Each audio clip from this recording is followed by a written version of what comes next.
So I said that you may have used the condition on line 2 instead of while true. If we do that, we can remove the break on line 4. The loop will terminate when the condition becomes false, and then there's no need to break out of it.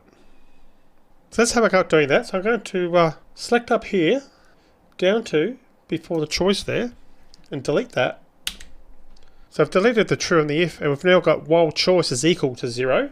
So we want to keep looping while choice doesn't equal 0, so that condition has to be reversed. So that's going to be not equal. We can now remove the break. Let's do that.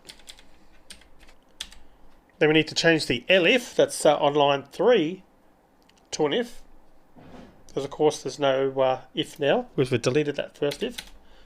Like so. That's fixed the errors. As you can see, this code produces the same effect as the previous version. Don't just take my word for it though. Test the program to make sure that it still works as expected. I'm going to run that to make sure. 1, 2, 3, 4, 5, 8, 0. So you can see it's still working as it was before.